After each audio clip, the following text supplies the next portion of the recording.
Hi, Patrick here. Have Cheetah will view, and welcome to Dollar Tree Theater.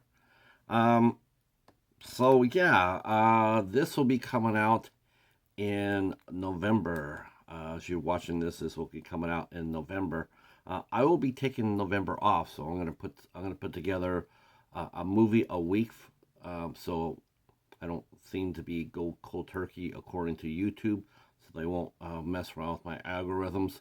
One of the movie I'm going to watch for the first week in November is Dollar Tree Theater episode number 61, and the movie we'll be talking about today is from 1967, King Kong Escapes. That's right. So yeah, uh, what can I say? I got this at Dollar Tree. A lot of people did. It's Peter Jackson's King Kong up here. Excellent movie. Excellent movie. And of course, by the time you watch this, you'll know I've already covered this for 31 days of Halloween. So I decided to go down there and get this one. Uh, so this is a cool movie. This is actually conjoined with with Rankin Bass, which did a lot of animated cartoons, but they also dabbled in feature films, and they worked with Toho on a few films, including King Kong Escapes. And later on, they also did a movie, the last movie that Richard Boone did, as a matter of fact. The namesake of this channel, he did a movie with Rankin Bass and Toho called The Last Dinosaur, and that came out in the early 70s. But this movie here it's sort of like a definitely you can definitely sense there's some James Bondish going on here as we meet the evil scientist, which is really interesting because his name is Doctor Who.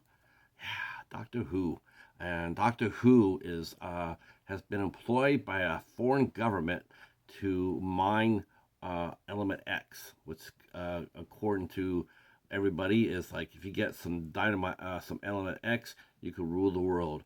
And at the time, the Doctor Who is attempting to mine Element X. Only 3 ounces have been extracted. So he constructs this giant robot based on the stolen plans from his old pal, Commander Nelson, and he sends his robot in to mine Element X. But the robot is overpowered and he gets destroyed by the magnetic pull of Element X. So they go ahead and they decide that they're going to have to rebuild the robot. But anyway, that same Commander Nelson, he is telling his friends Kojura, and let's see if did I say that right. I might have said it wrong. Let's see. No, Norm Jiro Nomura. Did I say Kojura? Nomura. And his friend Lieutenant Susan Watson, who's a nurse.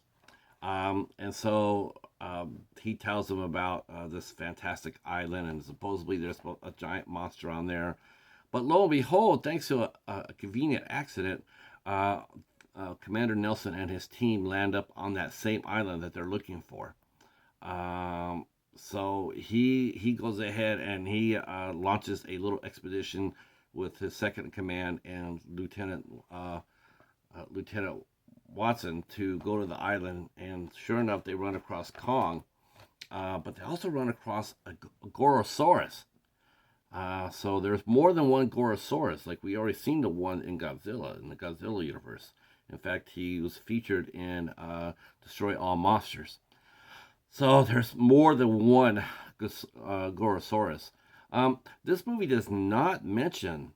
This movie does not mention Godzilla versus Kong. This is but it sort of plays out like they know it, but they're not talking about it because it's not like, what the hell is that? When they saw Gorosaurus, they're like, okay, I think I've seen that one before. Anyway, they fight. King Kong fights the Gorosaurus to save Lieutenant Watson, and of course they bond. And King Kong he kills the Gorosaurus, and then when the trio go back to the submarine, they're attacked by a snake, a water serpent, and King Kong gets out there and whips some ass, and then they leave. And as they leave, Doctor Who is told by Madam X that, hey, You messed up. So we're going to pull all our supporting for you. You're going to support our funding. And Doctor Who says, wait a minute, wait a minute. I got some more evil up my sleeves. So he comes up with an idea to kidnap Kong and have him mind the Element X. So that's what they do. They go to the island. They kill the one island caretaker, and they go ahead and they kidnap Kong and take him back to the North Pole. Lieutenant Nelson goes there to make sure that everything's all right.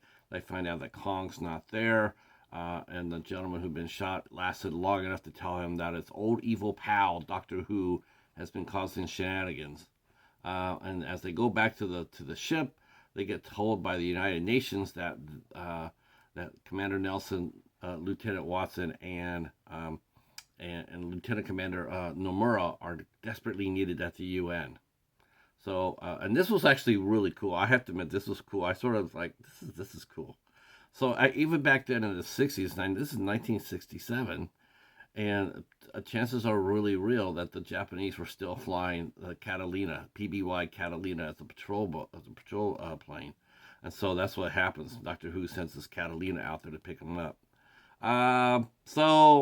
They get back to the base, and basically it's like, unless we get Kong to, unless you can help us, unless you help us get Element X, we're going to freeze you to death. Madam X is stricken by the heart by Commander Nelson, and she tries to help them out, trying to help them escape, but she seems to be thwarted at every turn by Doctor Who. I have to admit, man, Doctor Who was tight looking, man. For a villain, he was great. He had a American voice actor Paul Frees, who did a lot of cartoons. He did the dubbing for Doctor Who, but the actor himself, man, he was debonair. He was handsome, and he was up to no good. He's up to shenanigans. And then Madam X was the absolutely stone cold beautiful. That was Mai Hama, and she was, yeah, she actually did a lot of films, including You Only Live Twice, I know it's a James Bond movie, the one where they're set in Japan. I do remember that because I was thinking, I know that face. Anyway, back at the base, Kong hears Lieutenant Watson, breaks out, all hell breaks loose, and we'll leave it there. We'll leave it there because you have to watch this movie. It has a fun final fight. Some really cool effects. I liked this movie a lot, actually. I thought it was really well done for what it was. They definitely got the most for their money, including the monster itself. The robot monster had a really cool theme music to it, while King Kong's theme music was more Godzilla's. In fact, his roar was half Godzilla, half ape. And then the theme music he had was from Godzilla itself. So even back there, you can see Toho trying to cut the budget. The creature looked fine. The suit looked fine. It's the same suit from Godzilla versus King Kong. So it looked fine. The robot itself, it looked all right too. Surprisingly so. It was maybe even dare to say that could have been the first Jaeger. Could be the first Jaeger. I have to go back and see when Mechagodzilla came out first, but either Mechagodzilla or the robot Kong was the first Jaeger. This movie was, of course, it was co-directed. It was co-directed by the Japanese director. Let's see who they said they directed it by. Irishio Honda, who did a lot of Godzilla movies, but they had help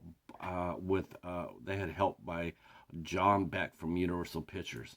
So there's some dubbing. If you watch the movie, the English is really good because the voices have been dubbed, and that actually included an American actress, Linda Jo Miller, or Linda Miller. Her voice was also dubbed by another voice actor, a really good voice actor too, by the way. All right, so that's it for this kaiju movie here in Dollar Tree Theater. It is now November. I'm not sure exactly what day it is in November, but I hope you enjoyed Dollar Tree Theater, episode number 61. Glad to bring it to you. Thank you guys for watching 31 Days of Halloween. So far, so good. Had a great response to it. And we will talk to you soon.